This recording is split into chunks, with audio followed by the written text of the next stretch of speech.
In the heart of ancient Rome, where marble gleamed and the sun burned over the eternal city, thousands gathered in a fever of excitement. Trumpets blared, dust swirled, and the crowd's roar became a single living thing. It was not the sound of joy, it was hunger. Hunger for violence. Hunger for power. And beneath that roar, behind the pomp and pageantry, there was a secret the empire tried desperately to hide. For every cheer that echoed in the Colosseum, there was a scream that history buried. The blood that soaked the sands did not belong only to criminals or rebels. It was part of something far darker, something Rome later tried to erase. Imagine the Colosseum not as a monument of glory, but as a machine, an engine built to transform human agony into entertainment. Its corridors smelled of sweat, iron, and death.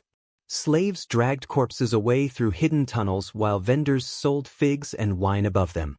The air was thick with paradox, beauty and cruelty, order and madness, divinity and depravity. It was here that the Roman idea of justice, spectacle, and faith merged into one intoxicating ritual. To the people of Rome, pain wasn't evil, it was proof of divine order. A gladiator's suffering was not meaningless, it was sacred theater, punishment turned into poetry, and death dressed as devotion.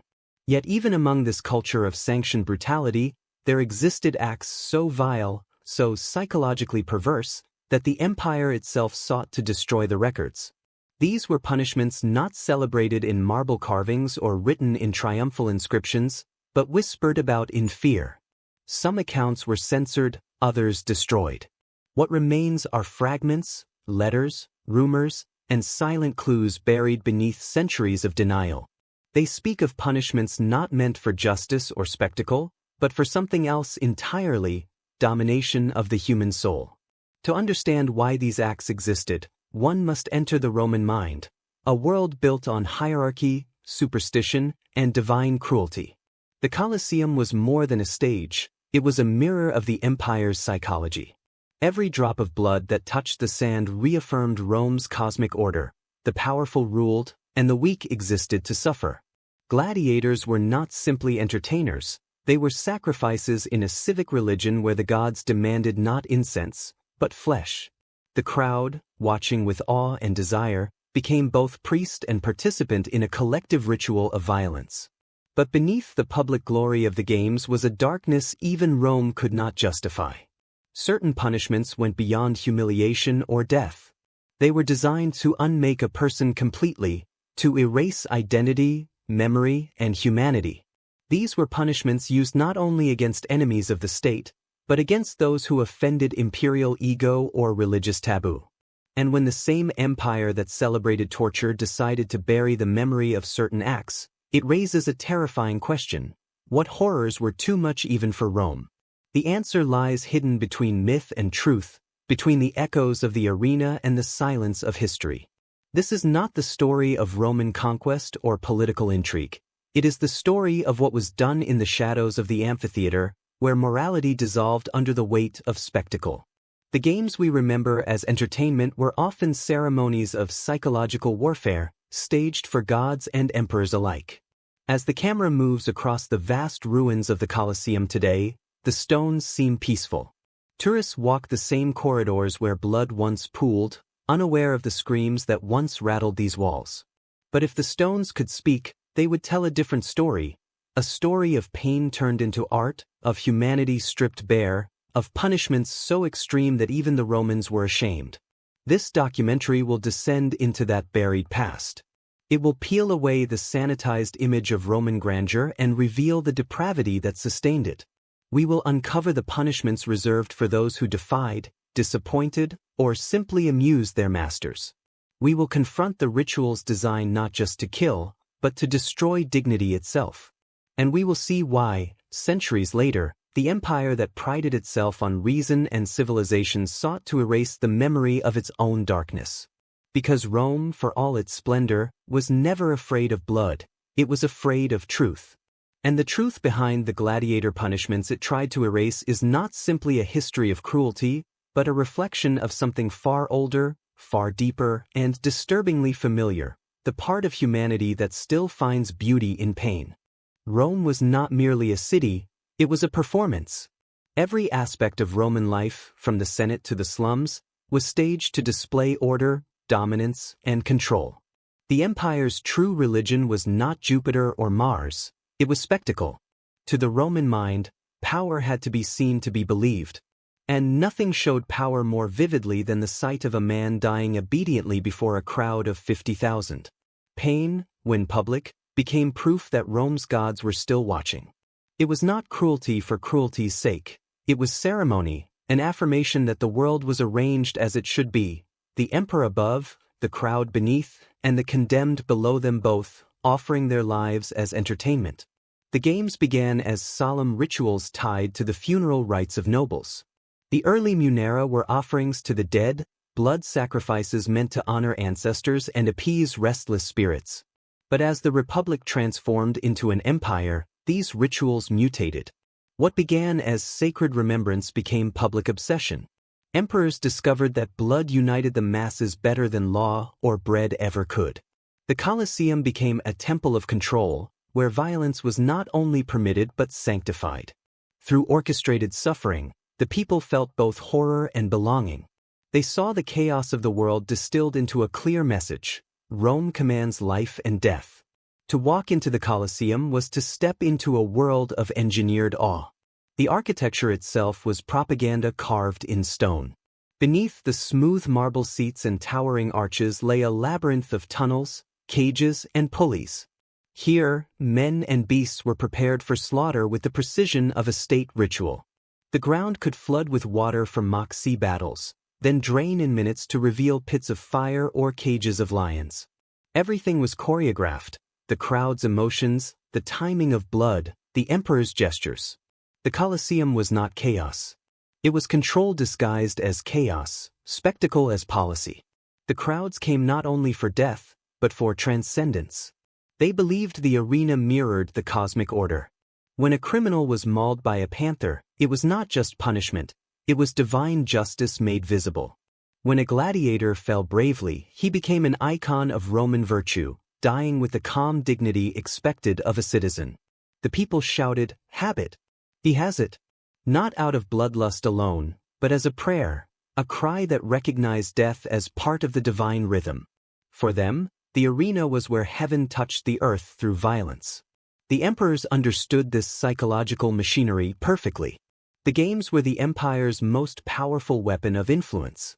When Rome expanded across continents, it absorbed countless tribes, nations, and cultures, each with its own gods and loyalties. How do you make them all Roman? You give them a stage to worship the same thing: Roman power. The Colosseum united rich and poor, slave and citizen, foreigner and senator under one banner of fascination. Every death became a sermon of authority. Every scream became applause for empire. Behind this spectacle of unity, however, was an unspoken truth. The games existed not to entertain but to remind. They reminded the people that rebellion was futile, that mercy was the emperor's to give or withhold. Every execution was a message: this is what happens to those who challenge order. The condemned were chosen carefully: criminals, rebels, prisoners of war, each transformed into a living lesson in obedience. Their suffering became a kind of political theater that reaffirmed Rome's divine right to rule. Even when blood spattered the emperor's box, it was seen as a blessing, a sign that justice had been satisfied. Writers of the age, like Seneca, whispered criticism behind closed doors. He called the games a school of cruelty, warning that constant exposure to death corroded the soul. But most Romans disagreed. To them, the arena was a moral classroom, not a pit of depravity. It taught strength, honor, and fate. The sight of men facing certain death without trembling inspired courage. It made the citizens believe they, too, could face life's misfortunes with Roman resolve. In this way, the spectacle was not only entertainment, it was moral conditioning, state-sponsored philosophy written in flesh and sand. Yet as centuries passed, something began to shift. The games became grander, more elaborate, and more perverse. What began as controlled ritual evolved into a contest of excess. Emperors competed to outdo their predecessors with bigger spectacles, stranger beasts, and crueler punishments. The line between justice and pleasure blurred until it disappeared completely. Some emperors, like Caligula, began inventing crimes simply to create new victims. The arena, once a reflection of divine order, became a mirror of imperial madness. The crowd, once worshippers of the gods, became worshippers of death. Still, the system endured because it worked. Bread filled the stomach, but blood filled the soul. The empire's politics might crumble, wars might drag on, plagues might ravage the poor, but as long as the people could watch someone else die, Rome felt eternal. The Colosseum became the heartbeat of a civilization built on spectacle, and every drop of blood that darkened its sands became part of a national myth, that Rome was chosen by the gods, and its cruelty was divine necessity. And so, the games continued, not as an act of barbarism, but as an act of faith. The people believed they were participating in something holy, something that reaffirmed the order of the world. But beneath that belief was an addiction, to dominance, to control, to the sight of a body breaking under authority. The cult of spectacle had replaced morality with performance, justice with applause. The Romans no longer watched to learn, they watched to feel. In that truth lies the foundation for the horrors yet to come. The arena would soon evolve beyond execution into something darker, something even Rome itself would later deny. Because when pain becomes entertainment, there is no limit to how far a civilization will go to feel alive. They called them bustuarii, men condemned to die twice. First in body, then in memory. For Rome, they were not human beings, but raw material for the arena's machinery of spectacle. These were the slaves, prisoners of war, deserters, and debtors, men stripped of identity and reshaped into tools of entertainment. To the crowd, they were faceless, nameless, interchangeable. But each one had a story, of loss, of defiance, of a final breath that became applause. When a man was condemned to the games, his life ended the moment his sentence was declared. He was branded, shaved, and given a new title, damnatus ad ludum, condemned to the games. From that instant he no longer belonged to himself but to the lanista, the trainer who bought and prepared him for the arena. In Rome's eyes he was not being punished but repurposed. His suffering would feed the hunger of the crowd and sanctify the empire's power. His blood was an offering to both the gods and the mob, who believed their prosperity was tied to his pain. The journey began in the underground barracks of the Ludi, the gladiator schools that functioned as prisons, training camps, and laboratories of pain. The largest, Ludus Magnus, stood beside the Colosseum like a shadow to its light. Inside its stone corridors, hundreds of men lived under constant discipline. The air reeked of sweat, iron, and fear. Wooden swords and wicker shields taught them the rhythm of combat long before they ever touched a real blade. Failure to perform meant flogging. Disobedience meant crucifixion. Death was not the worst fate here, humiliation was. But there was also a strange transformation that took place. Through months of brutal conditioning, a condemned man began to change. Muscles hardened, fear dulled, instincts sharpened. The arena didn't just break men, it reforged them into instruments of survival. Some began to embrace the identity forced upon them. They learned to perform their pain with elegance, to die beautifully if death could not be avoided. In a world where dignity had been stolen, dying well became the only act of rebellion left. The lanista played the role of both torturer and father. He chose who would fight, who would die, and who might live another day to please the crowd. He trained the men not just in combat, but in theater. Every fight had to tell a story. Every gesture mattered, the raising of a sword, the pleating of a knee, the glance toward the emperor's box. Rome's games were not battles, they were performances of power. Even the condemned had to learn their roles. Some were cast as heroes, others as villains.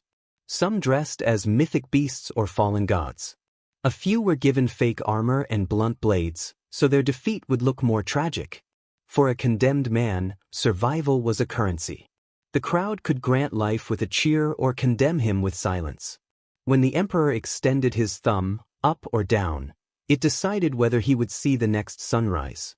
In that moment, the people held the illusion of divine judgment, while the condemned clung to a flicker of hope.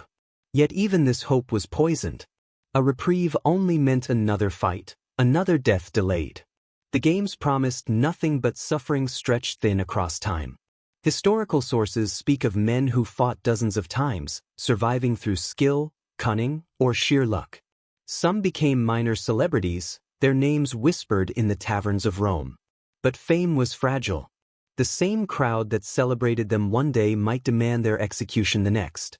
No victory was permanent, because no man could outlive the machine. Even the most skilled gladiator was still property, and when his usefulness faded, he was discarded. Rome admired bravery only as long as it was profitable. Among the condemned were also women, gladiatrices, used to excite the crowd with the novelty of female combat. They were often prisoners or slaves forced into mock duels. Dressed provocatively, their fights staged more for erotic spectacle than sport. The audience laughed as they fought, but their deaths were no less real. Their existence was a symbol of Rome's moral decay, when even femininity was turned into performance for bloodthirsty pleasure.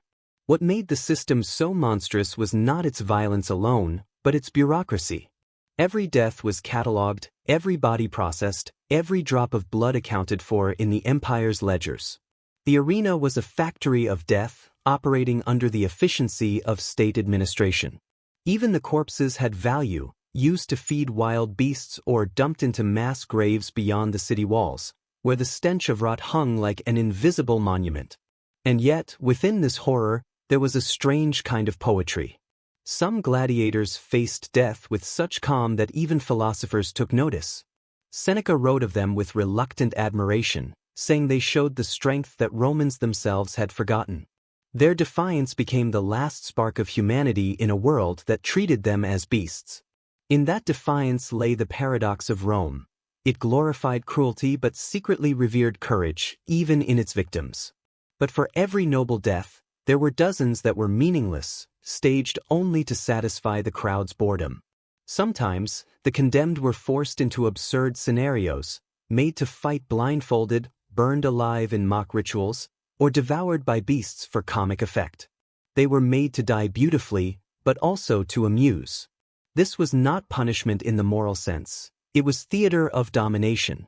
The crowd laughed as men begged for mercy, not because they were evil, but because Rome had taught them that pity was weakness. In the end, the slaves of the arena were more than victims. They were mirrors of the society that killed them. Through their suffering, Rome revealed its true faith, the worship of power, the hunger for control, the ecstasy of watching life extinguished.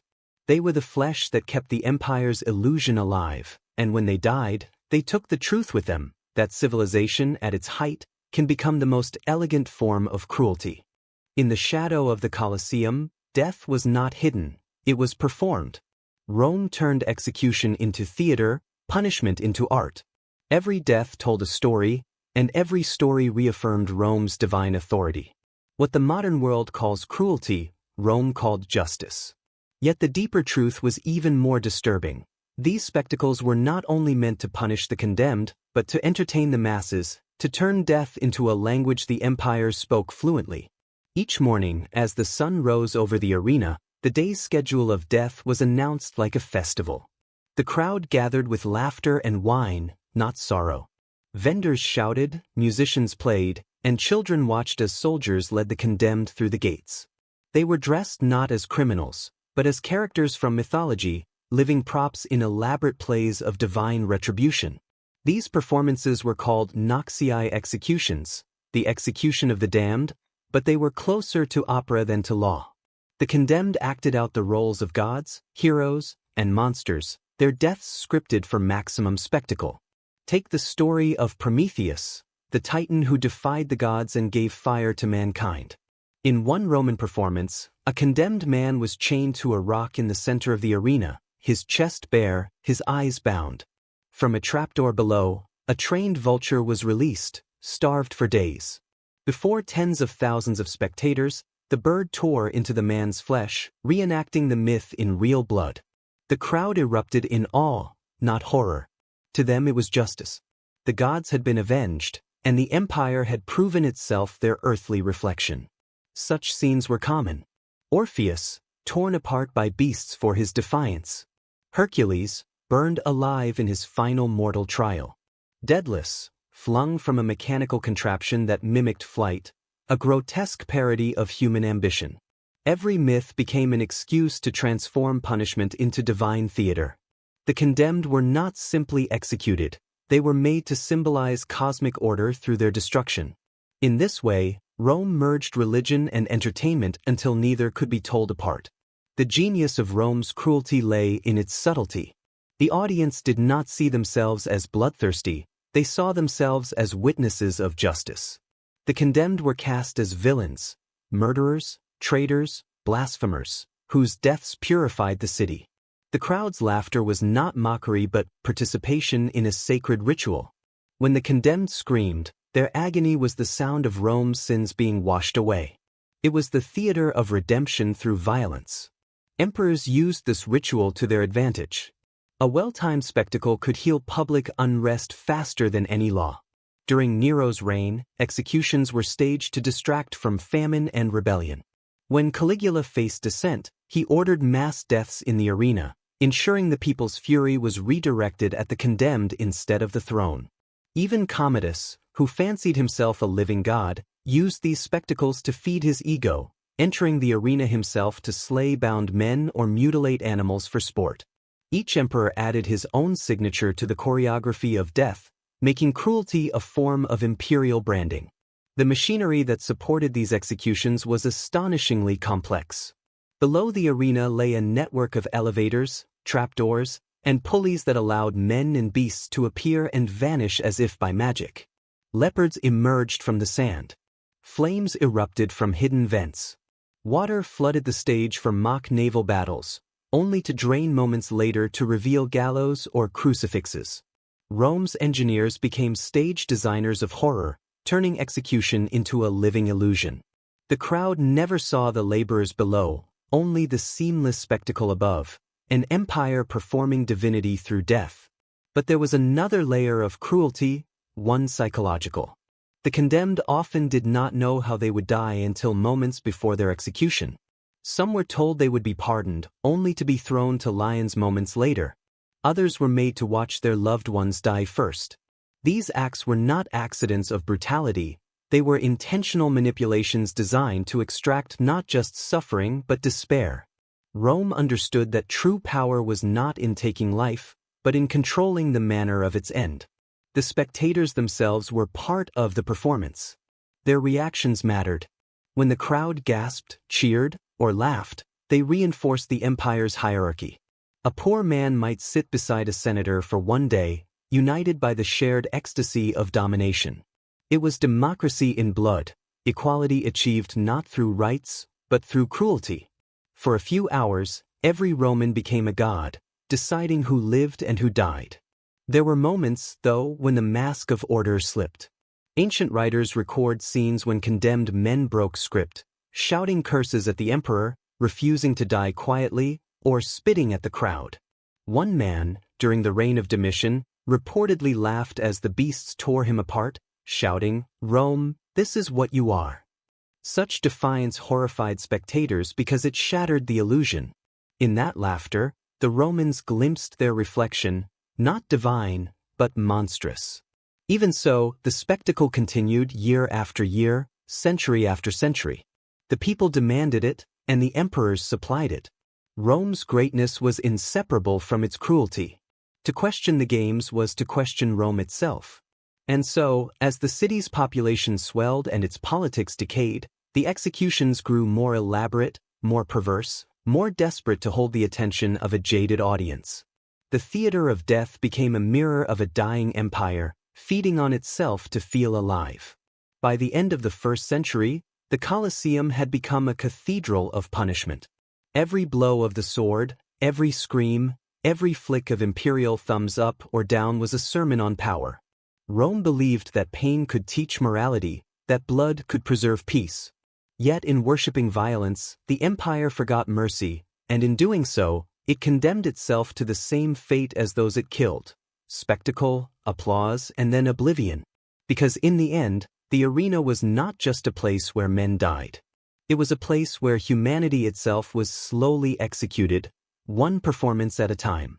There are chapters of Roman history that even its most decadent emperors wanted forgotten, punishments so obscene, so psychologically cruel, that they were erased from official chronicles. These were not the noble deaths of gladiators or the ritual executions of criminals. These were acts designed to degrade the soul itself.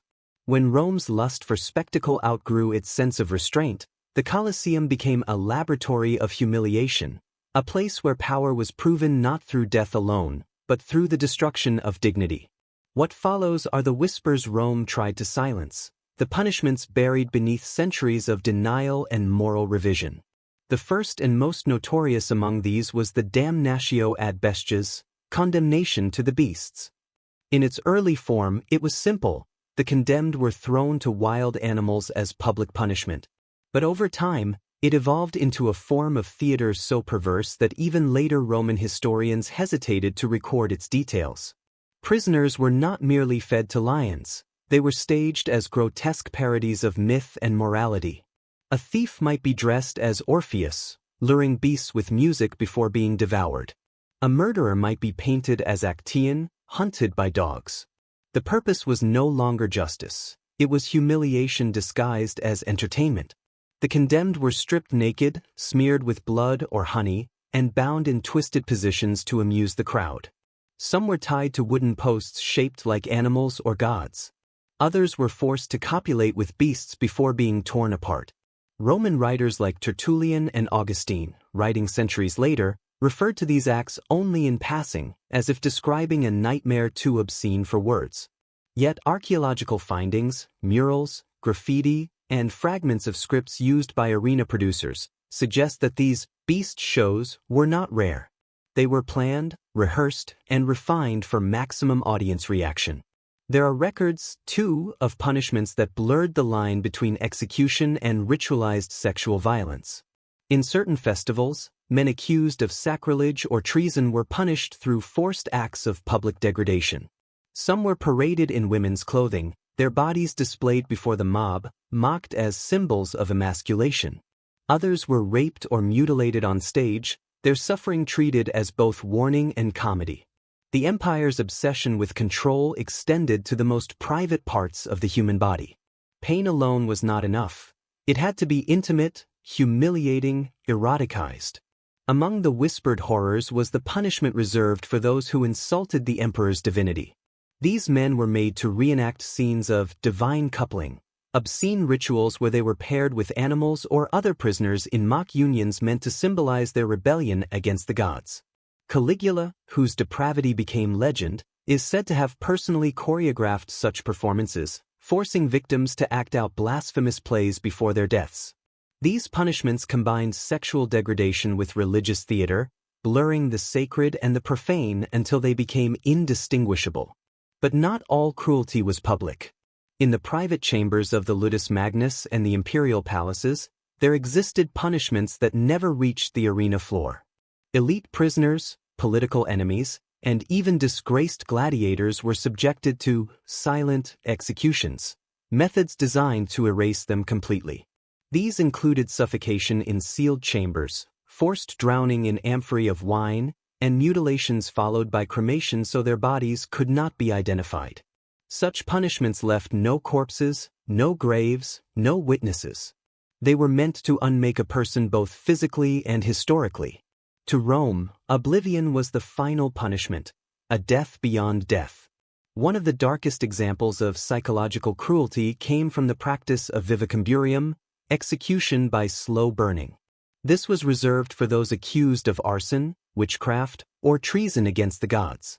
Unlike crucifixion, which displayed agony to the public, this was often done in semi-private ceremonies at night, under torchlight. Victims were bound to wooden frames smeared with pitch and oil, their cries drowned by chants of priests who declared them sacrifices to Vulcan, the god of fire. The flames did not just consume the body, they erased the person's memory, as ashes were scattered in the Tiber to deny burial rites. But even these horrors pale beside the accounts of punishments involving the violation of the dead.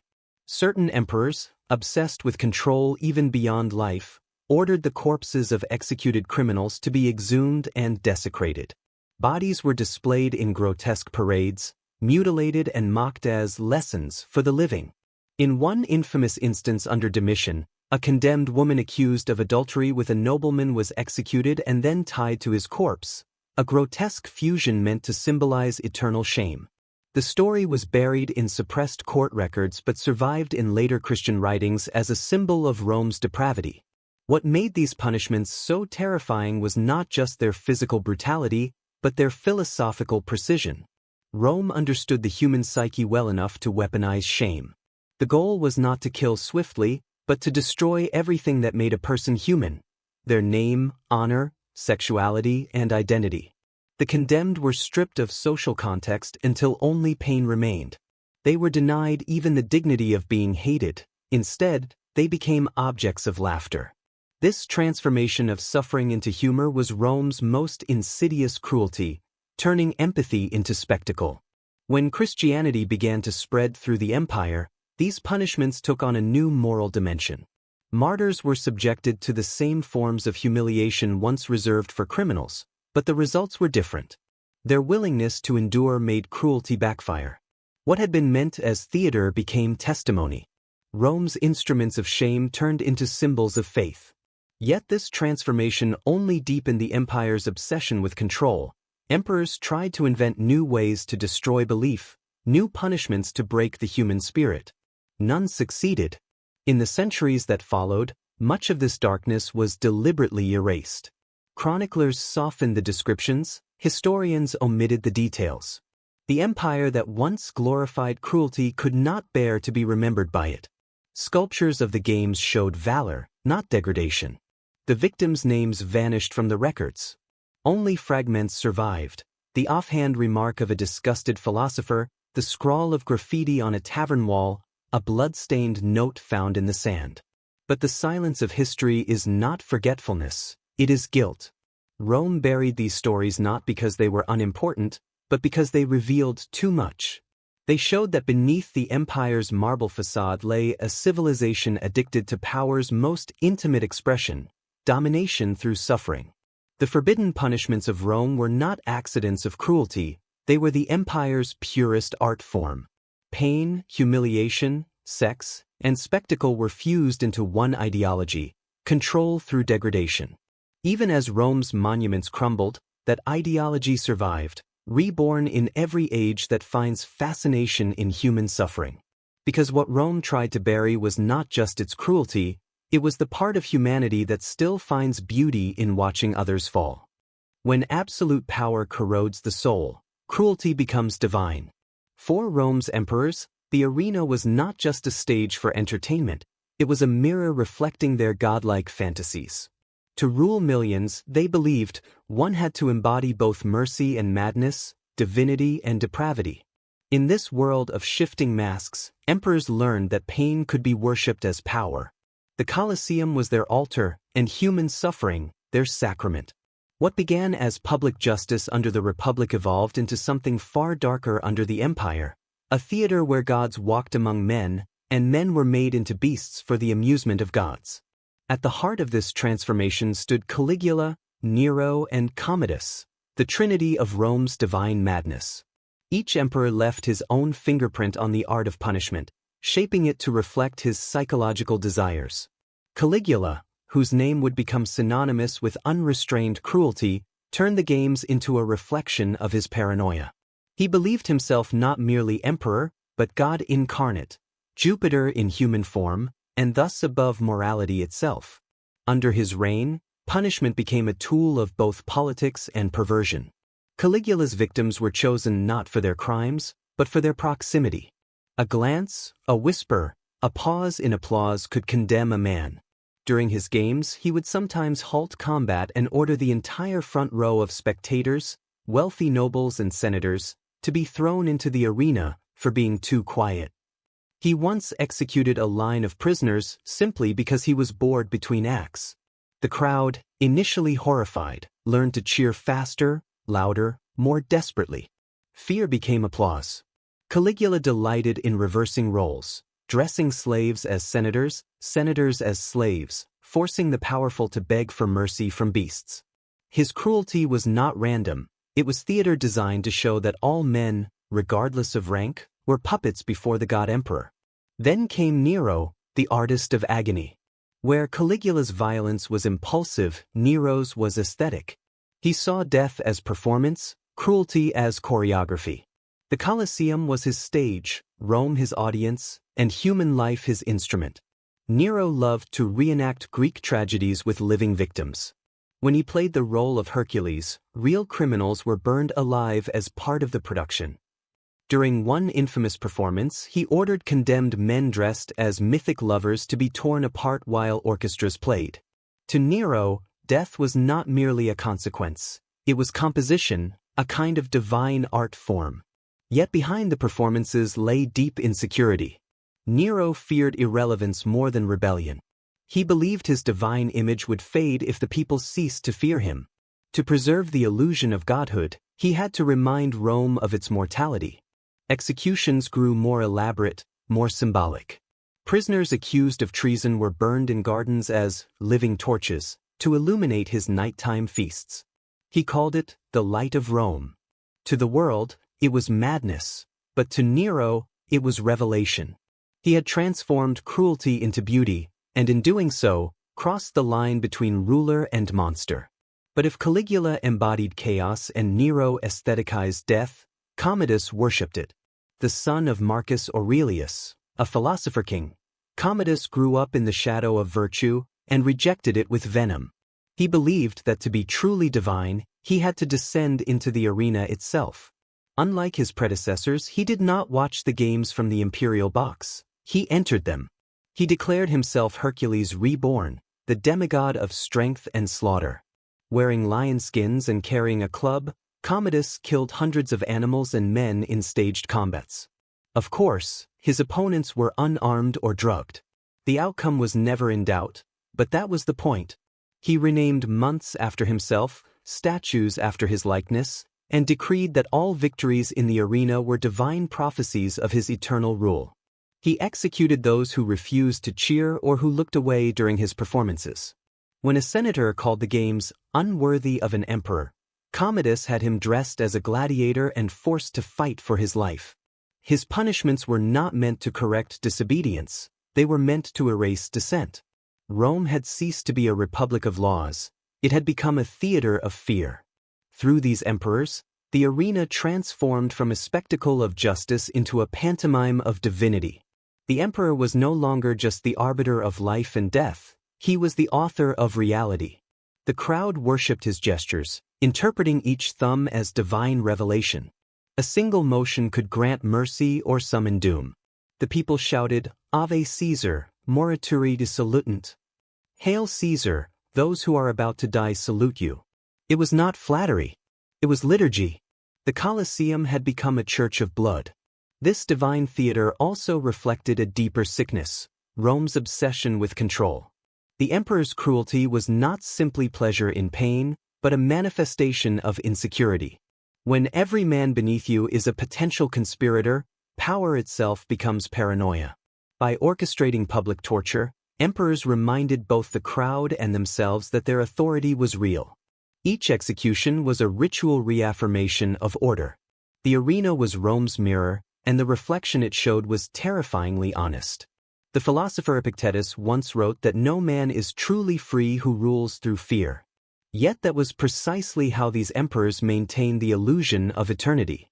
Their reigns became increasingly unstable, their rituals more desperate. The crowd that once worshipped began to mock. Whispers replaced cheers. The same arena that had crowned emperors now devoured them. Caligula was stabbed by his own guards. Nero slit his throat as soldiers closed in. Commodus was strangled by a slave in his bath. The gods they pretended to be had finally abandoned them. And yet, even after their deaths, the idea of divine cruelty endured. Later emperors, like Domitian and Caracalla, continued their legacy, less flamboyantly, but no less ruthlessly. The belief that pain could purify, that fear could sustain peace, became an unspoken doctrine of the empire. It seeped into its laws, its religion, its psychology. The Colosseum remained full, even as the emperors rotted. Rome's people had inherited their master's sickness. They needed suffering to feel safe. In the end, These emperors revealed more about humanity than about Rome. They showed that when power divorces itself from morality, it inevitably seeks meaning in cruelty. The gods of Rome were reflections of its rulers, and its rulers reflections of its people. The divine madness of Caligula, Nero, and Commodus was not an accident of history. It was the logical conclusion of an empire that worshipped pain as proof of power. Their deaths did not end that worship. It simply changed its costume. The gods of pain never died. They were reborn in every empire that mistakes fear for order, spectacle for justice, and cruelty for control. And as long as men seek divinity through domination, the ghosts of Rome's mad emperors will never leave the stage. The roar of the crowd fades. The sand, once soaked in blood, lies still beneath the burning Roman sun. For a moment, the Colosseum is silent, not in peace, but in exhaustion. The empire has fed on pain for centuries, and now the echoes of that hunger hang in the air like smoke. Beneath the grandeur of marble arches and imperial banners lies the true story of Rome's victims, the silenced, the forgotten, the nameless souls who died for the empire's illusion of immortality. They were the voices from the sand, erased from memory yet etched into history through the faintest traces, fragments of graffiti, broken epitaphs, and whispered laments carried by the wind. Who were they, these ghosts of the arena? Most left no record, no written legacy, no descendants to mourn them. Yet their silence speaks louder than the trumpets that once announced their deaths. In the dim corridors beneath the Colosseum, archaeologists have found scratched words in Latin: "I was here. I fought. I fell." The message, crude and trembling, captures an entire human existence compressed into 3 sentences. It is a declaration of defiance, a refusal to vanish completely. Though Rome sought to erase the humanity of its condemned, some part of them resisted through memory, even if carved with shaking hands into stone. Every man and woman who entered the arena carried a private story that history never told. There were soldiers who had once defended Rome, now accused of cowardice, slaves who had dared to love beyond their master's permission, foreigners captured in wars they never started, even debtors who owed their lives to the cruelty of the economy. Each one had a name once, a family, a dream, all stripped away the moment they were branded damnatus ad litem. The audience did not see individuals. They saw instruments of justice, actors in a divine morality play. But beneath the masks and costumes, these were human beings who laughed, cried, and feared, just as any Roman citizen did. Their humanity was not destroyed. It was buried under the noise of empire. Consider the story of Androcles, a legend preserved by early Christian writers. A runaway slave, condemned to die in the arena, found himself facing a lion. But as the beast approached, it recognized him. Androcles had once removed a thorn from its paw while living in the desert. Instead of attacking, the lion bowed to him. The crowd fell silent, stunned. The emperor, impressed, pardoned the man. Whether or not the story is true, it survives because it touches something deeper, the idea that mercy, not cruelty, can outshine power. Rome may have built temples to pain, but in moments like these, compassion became rebellion. There were others whose stories ended without such grace. A woman named Eutychia, believed to have been a slave, is commemorated in a single broken tomb inscription. She fought bravely. She pleased the crowd. She was loved. Those final words, "she was loved," are astonishing.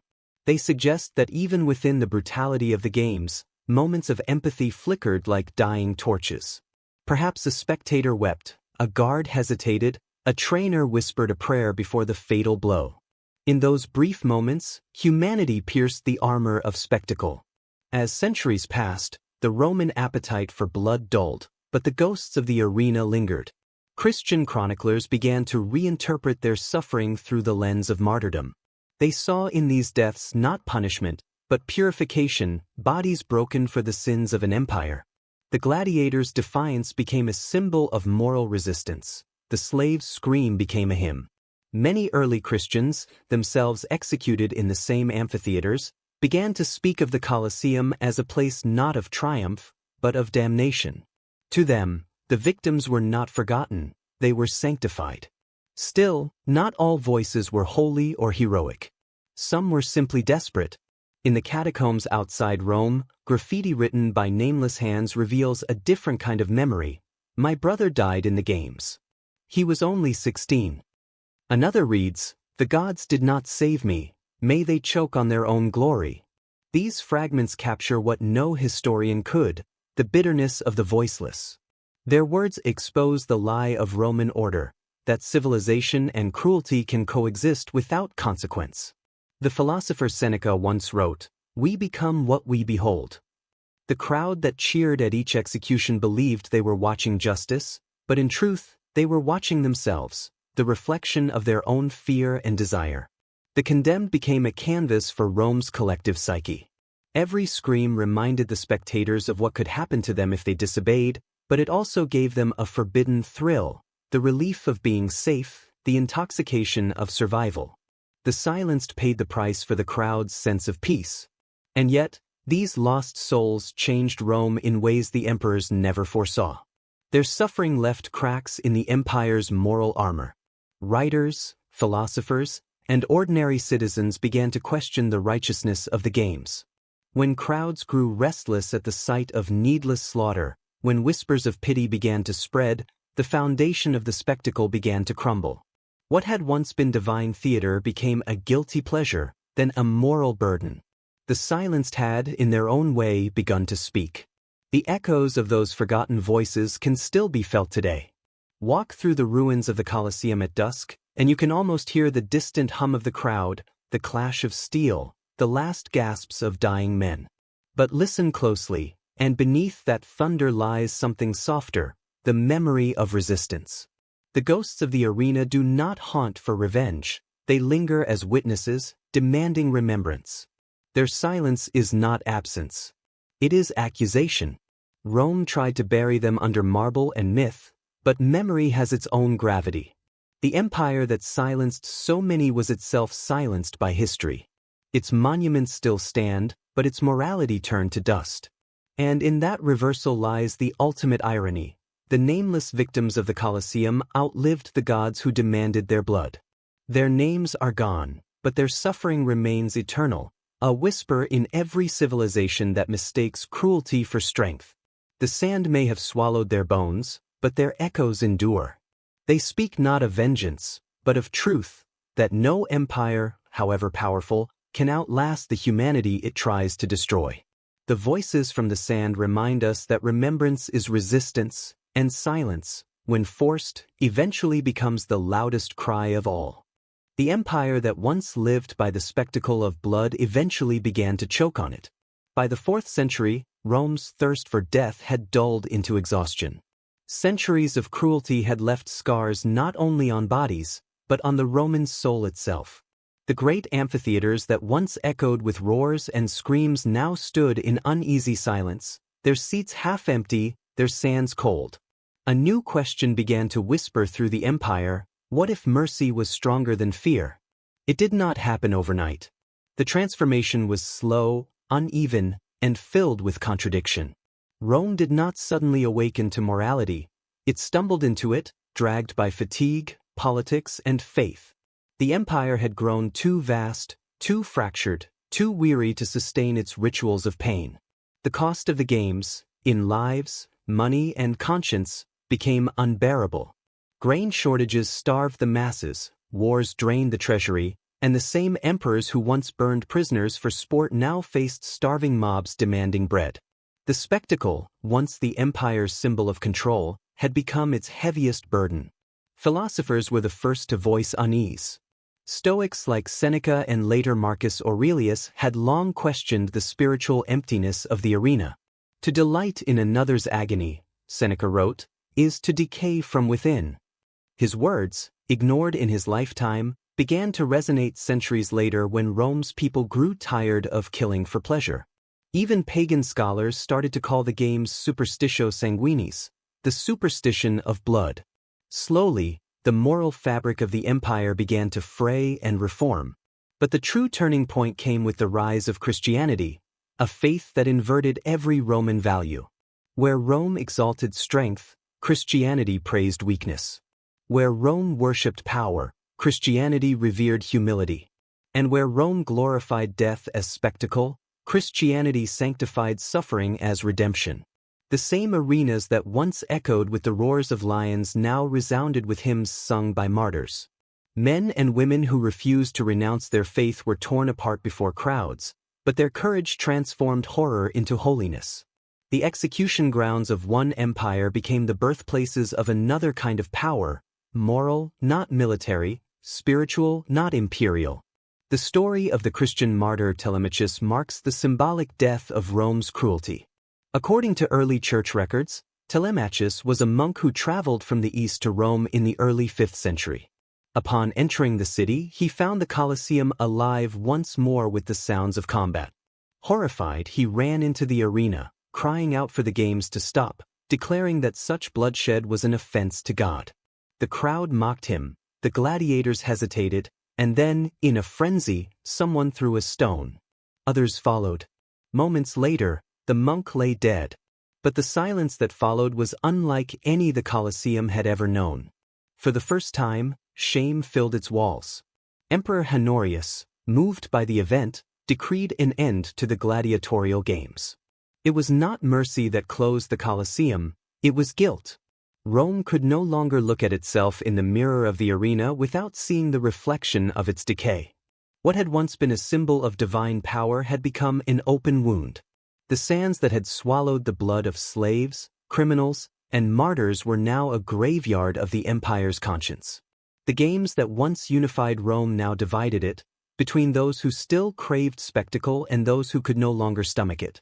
As the centuries turned, the arenas fell silent, their stones scavenged for churches and homes.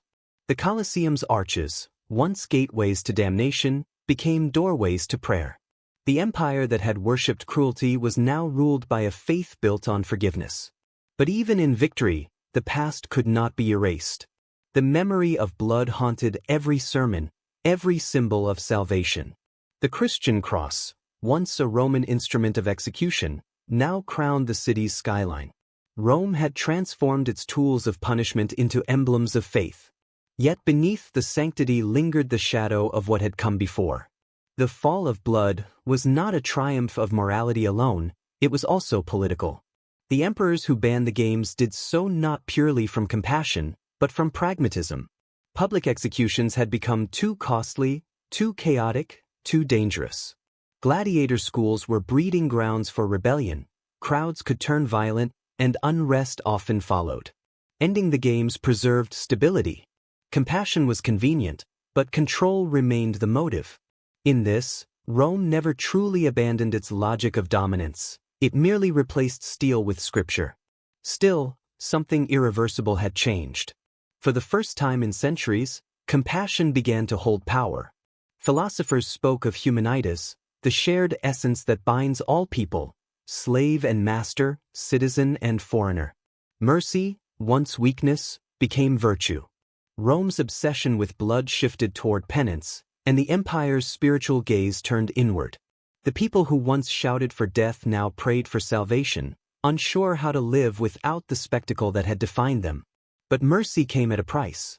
The same culture that had once fed on cruelty now sought redemption through suffering of another kind, spiritual suffering, guilt, self-denial. The stage of violence became internal, hidden within confession and repentance. The human hunger for punishment did not vanish. It changed form. The lash of the whip was replaced by the discipline of the soul. The Colosseum's echo lived on in the mind. The closing of the games marked more than the end of Rome's public brutality, it was the death of an identity. The empire had built its greatness on conquest, its unity on fear, its glory on blood.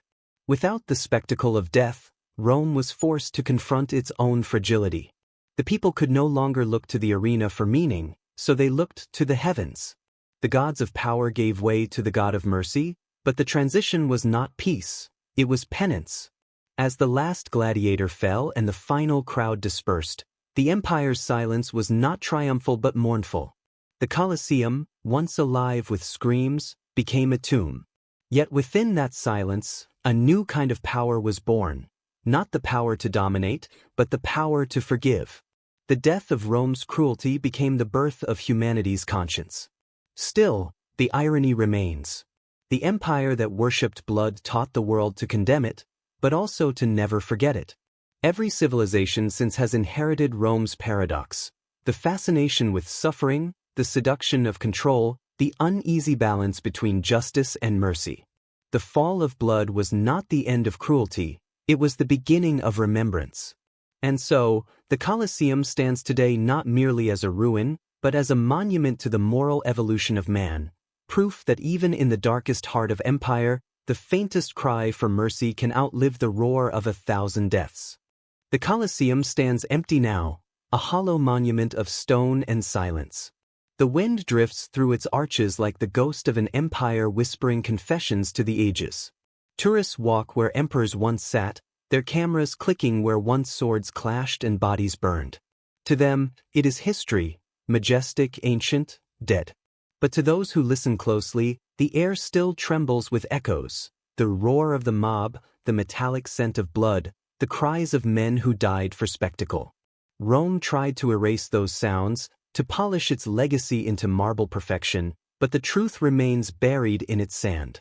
The empire that built civilization also perfected cruelty, and tried, in vain, to forget it. The Colosseum is more than a ruin. It is a mirror, not of Rome's glory, but of humanity's contradictions. For all our progress, all our technology, we still live beneath its shadow. The amphitheater may have fallen into decay, but its spirit survives in subtler forms. The craving that once filled those seats, the hunger to see power exerted, humiliation performed, suffering made visible, has not died. It has evolved. The games are over, but the psychology behind them endures. We have traded sand for screens, lions for algorithms, and emperors for influencers, yet the ritual remains the same: we gather to watch others fall. It is tempting to see Rome's depravity as ancient, alien, distant, a barbarism confined to history. But the same forces that drove its people to cheer at executions still live in the human heart. Our world, too, is addicted to spectacle. We no longer throw bodies to beasts, but we destroy reputations, shame, and isolate with the same feverish glee. Every viral scandal, every public humiliation, every digital witch hunt echoes the same cry that once thundered in the Colosseum: kill, condemn, amuse us. The only difference is the arena has no walls now, it fits in our hands.